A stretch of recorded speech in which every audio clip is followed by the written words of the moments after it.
Right now, you probably think owning one XRP is easy. It's less than a few dollars. You can buy on almost any exchange with some spare change in your pocket. But what if I told you that in the very near future, owning just one single XRP will be a luxury that 99% of the global population will never achieve? I know it sounds like a clickbait headline, but there is a massive hidden shift happening in the plumbing of global financial system that makes this warning a very real possibility. Now, we are not just talking about the price pumping. We're talking about a fundamental change in how money moves across the planet. You see, 100 billion tokens, that's the number that everyone points to when, well, they want to tell you why XRP will never be valuable. They look at that supply and they just think there's just too much of it. It's common. It is cheap. But that is the very first trap. The 100 billion number is actually a distraction from the real, or at least the real issue, which is the reality of liquidity. You see, most of those tokens, they're not actually sitting in a pool just waiting for you to buy them. No, a massive chunk is actually held in escrow by Ripple. Another huge portion is held by OG whales who haven't moved a coin in over a decade. But the real supply shock isn't coming from people holding. Is coming from what XRP is actually designed to do. Think about the water that's in your house. You don't think about the pipes until they burst. XRP is the pipe. It's the oil for the global financial engine. When banks start using it for cross-border settlements, they aren't buying it to hold it, like you and I do. No, they are going to be using it as a bridge. They need massive amounts of liquidity to move billions of dollars in seconds. Now, if the global financial system shifts onto the XRP ledger, that 100 billion supply starts to look incredibly small. And we're talking about replacing a system, SWIFT, that handles roughly $5 trillion every single day. And if you want to move $5 trillion using a bridge asset, well, that bridge asset needs to have a massive value, or there just simply isn't enough, or there won't be enough of it to actually go around. Now, this is where the 99% warning really starts to make sense. We have to look at who is actually pulling the strings here. For years, the retail crowd, people like us, have been the primary owners of XRP. We've endured the lawsuits, the FUD, and the price stagnation. But the era of the retail dominance, it is coming to an end. Enter the institutional players. Now, they don't really care about your moonbags or your Lambo dreams. They care, though, about efficiency and cost cutting. And when Ripple has been systematically building this infrastructure for these kind of players to take over the network. Now, you've probably heard about RLUSD, Ripple's new stablecoin. A lot of people thought that that was the end for XRP. They thought, why use XRP if, they have a stable coin? But that's actually because most people don't fully understand how a bridge actually works. So you see, the stable coin itself is the container, but XRP, that is the fuel and the connector. By introducing RLUSD, Ripple is actually making it easier for banks to use the XRP ledger without having to deal with all the volatility themselves. They use the stable coin for the value, but the XRP ledger handles the settlement. So every time that a transaction happens on this particular ledger, a little tiny bit of XRP is burned. It is gone forever. Now just imagine millions of transactions happening every single hour as the world's bank start to move money. Well, the supply isn't just big, it is now shrinking.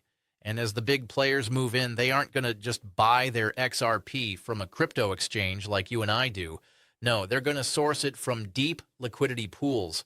The XRP that you hold in your wallet right now is essentially a golden ticket to a system that is being walled off from the general public. Why will 99% of people never own a single XRP? Well, it's not just because the price might go up. It's actually because the system is designed to shake you out before it even gets there. Psychology is the biggest barrier to wealth. We've seen this pattern over and over again. When the price of XRP starts to move, I mean really move, people, or at least most people, they will sell. Now, if you bought at 50 and it hits $5, well, you are looking at a 10x gain. You'll think to yourself, I'm a genius, and you'll sell to pay off the car or even your mortgage. But then it hits $50, then $100, and then $500, and by the time the real institutional price kickers happen, right? Yeah, the retail crowd will have already handed their keys back to the big banks. Now, the banks, they want your XRP. They need it for their liquidity pools. They will use every trick in the book, scary little headlines, price dumps, and long periods of boredom. They're all to make sure that you don't hold on to your assets. Now, we are living through a period of forced patience. The people who get it are the ones who realize that XRP is not a stock. It's not even really a currency in the way that we think of, like Bitcoin, for example. It is a piece of the global financial infrastructure. So if you owned a tiny percentage of the internet's fiber optic cables in 1995, well, we would have sold them because, well, they didn't go up in value for 3 years. You probably wouldn't have done, would you? No, you would realize that the world was still being wired up. Well, that is where we are with XRP. Let's get into the mechanics of why this one XRP claim is being made by the experts. It comes down to the standardization of value. Now, the world is moving away from the old way of doing things. The United States dollar is facing a few challenges. Inflation is eating away at every local currency on Earth. The old guard needs a way to move value that doesn't rely on the slow, expensive, and outdated correspondent banking system. Now, if XRP becomes the global bridge, well, its price is no longer determined by retail speculation. It is determined by the total amount of value that it needs to transport. Now, if the world needs to move $100 trillion of value a year, and there are only, a few billion XRP available to active, at least inactive liquidity, well, the math dictates the price that most people probably can't even wrap their heads around. Now, at that point, XRP, it won't be something that you buy on a Sunday afternoon. It will be something that is held by the central banks, massive corporations, and sovereign wealth funds. But the regular person to own just one XRP would be like a regular person today trying to own a piece of the Swift network's internal code. It just won't be there for sale. Now, I do have to pause here for just a second to let you know that I'm not a financial advisor. This video is for entertainment and education. The crypto market, as you may have noticed, is volatile and you genuinely could lose everything. So you have to do your own research and consult a qualified professional if you can. At the end of the day, your money is your responsibility. Now, the warning that we're discussing is actually based on a very specific vision of the future. It's a vision where Ripple wins. The XRP ledger becomes the global standard, and the world's financial elite adopt this technology. Now, while the signs are pointing in that direction, nothing in this world is ever guaranteed. So you have to be comfortable with the risks before you even think about the reward. One of the most overlooked parts of the XRP story is the automated market maker, or the AMM. Now, this is a massive update to the XRP ledger that allows anyone to provide liquidity and earn in return. But think about what this does to the circulating supply. When you put your XRP into an AMM, it is working. It is part of the plumbing. It is not just sitting on an exchange ready to be sold at the click of a button. Now, as more people and institutions use this liquidity pools to earn, or these liquidity pools to earn some yield, well, the available supply of XRP for new buyers shrinks even further. Now, we are moving towards a liquidity black hole. The more that the network is used, the more XRP is sucked out of the open market and into these functioning roles. Now, this is how you get a supply shock. It's not just that people are holding, it's that the asset is being put to work in a way that makes it unavailable for casual trading. Now, if you want to stay ahead of these technical shifts and understand how the AMM and institutional bridges actually work, then, we do talk about this stuff every single day in our community. We do have a free educational Discord where we track these assets and the smart money moves in real time. It is a place to cut through the noise and focus on the data. And if you are looking for a more structured way to master these concepts, everything from ledger mechanics to macroeconomics, then you should probably check out the cheekycool.com. It is where we've put deep dive courses for people who are serious about being more than just a spectator in the shift. I'm going to put the links in the description down below, both for the free educational Discord and the cheekycool.com. Now, there are several courses that are available on the Cheeky School completely free of charge. Definitely do recommend checking them out. We now have to talk about the villain in this story. You see, for years, The SEC has been the primary antagonist. They sued Ripple. They claimed XRP was a security, and they effectively froze the asset's growth in the United States while the rest of the world moved forward. But was the lawsuit just a legal battle, or was it a strategic delay? While the retail public was distracted by the court filings and the Twitter drama, what was actually happening behind the scenes? Ripple was opening offices in Dubai, Singapore, and London. They were putting and partnering up, I should say, and with central banks of Ireland and the National Bank of Georgia, they were building the global South Financial Bridge. The lawsuit, it acted as a bit of a filter. It scared away the weaker hands and the institutional money that is bound by strict regulations. But now that the legal clarity is here, the floodgates are opening. The warning is that the window to buy cheap XRP or even available XRP, existed during a lot of the confusion and the boring times that we find ourselves in now. But once all that confusion is gone and once the boredom is gone, the price reflects the reality. And the reality is that there is not enough XRP for everyone to own some.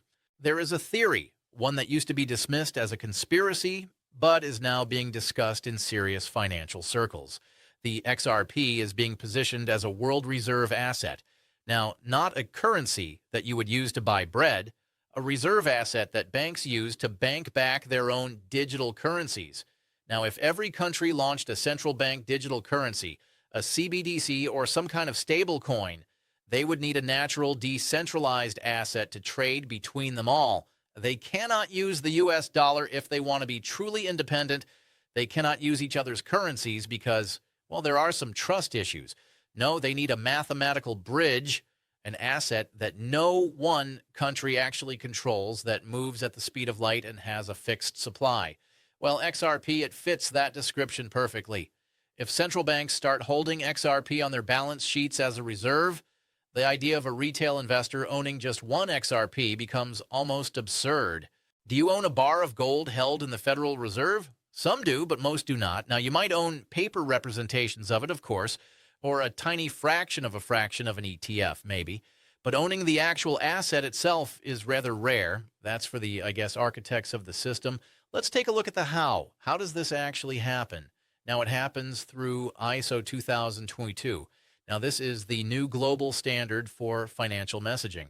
It is basically a new language that all of the world's banks are switching to. XRP was one of the very first crypto assets to be ISO 2022 compliant. Now, this isn't just a technical detail, by the way. It actually means that the XRP ledger can talk to the world's banking system seamlessly. When a bank in Tokyo wants to send value to a bank in Brazil, they don't have to worry about the language barrier anymore. They can use the XRP ledger to translate that value instantly. Now, why are we watching the wiring of the new financial world, if you will? Most people are actually looking at the price charts on their phones, wondering why it has not gone up 10% today. Well, they are actually missing the fact that the entire F foundation of global finance is being rebuilt on top of the currency that they are holding. This is the open loop for the XRP story. Now, we know that the technology works. We know that the banks are testing it. We know that regulations are clearing up. Now, the only question left is how much of the plumbing will be left for the public once the system goes live. To be in the 1% who actually hold on to their XRP, you have to change how you think about money. Most people view crypto as a way to just get more fiat currency. They want more dollars. They want more euros. They maybe want more yen. But the experts are the ones that are issuing the warnings and see things slightly differently. They see the fiat currencies as a sinking ship. They see XRP as a bit of a lifeboat. Now, if you are waiting for XRP to hit a certain price so that you can get out and go back to dollars, well, you are essentially trading a fixed supply infrastructure asset for a limitless supply debt instrument. You see, the 99% that will sell, they will sell because they are focused on the exit. The 1% will hold because they realize that XRP is the destination. Now, in a world where everything is tokenized, real estate, stocks, gold, even your identity, the network that moves those tokens, will be the most valuable thing on the planet. We are now approaching a point of no return. The warning isn't really about a market crash. It is about a market lockout, right? There will come a day when you go to your favorite crypto exchange to buy some XRP, and you'll find out that the liquidity just is not there, or the spread is just so high that it is just kind of unaffordable. Or more likely, the exchange will tell you that they only sell tokenized fractions of XRP because the asset itself is too valuable to move in a single unit. Now, we've seen this happen with Bitcoin to an extent. Most people today do not own a whole Bitcoin. They own sats, right? They own a tiny fraction. But Bitcoin is primarily just a store of value. XRP is a utility. Now, the demand for that utility, it comes from institutional world, will eventually far outweigh the supply available to the retail world. Now, if you're holding XRP right now, you are not just an investor. You are pre-institutional participant in a system that hasn't fully turned on just yet. The story of XRP is often told as a story of Ripple versus the world. But the real story is the old world versus the new world. The old world is slow, expensive, and exclusive. The new world built on the XRP ledger. It is fast, it is cheap, and it's potentially even more exclusive once the gatekeepers realize what they have. You have the opportunity right now to be a part of that 1%. But it does require more than just buying a few tokens. It requires understanding the why. You know why? It requires the education that you can find at places like cheekyschool.com and real-time insights from our Discord server. Again, the links are in the description, because when the 99% finally realize why they should have owned XRP, it will be already too late. The pipes will have sealed, the oil will be flowing, and the bridge will be closed to anyone who didn't get across while the gates were open. The warning then is simple. Don't let the abundance of today's blind you to the scarcity of tomorrow. 100 billion tokens might seem like a lot, but in a world of 8 billion people and 400 trillion in global wealth, 100 billion is actually a drop in the ocean, especially when that drop is the only thing that can make the ocean move. Now, the transition from a retail speculative asset to a global institutional standard is the deep, dark hole that we are currently in.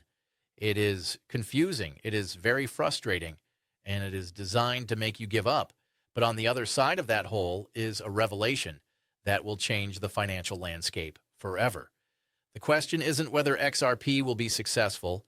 The question is, when that success finally arrives, will you still be holding the keys, or will you be a part of the 99% who are watching from the sidelines, wondering how you let the standards slip through your fingers? Now, this is the warning. The rest is really up to you, right? Take the time to learn. Stay connected with the community. And remember that in the world of high-stakes finance, the biggest moves are when no one is actually looking, right? Don't be the person who sold the future to pay for the present. The 99% will never own one XRP. It is not necessarily a prediction of failure. It is a prediction of the ultimate utility. And in the world of value, utility is the only thing that actually lasts. Make sure that you're on the right side of history here. We'll see you in the Discord. We'll see you in the next chapter of this story. For now, you can stay sharp, do your research, and keep your eyes on the plumbing, because that is where the real power lies. For now, hit the like button, subscribe, and check out the video that's queuing up on the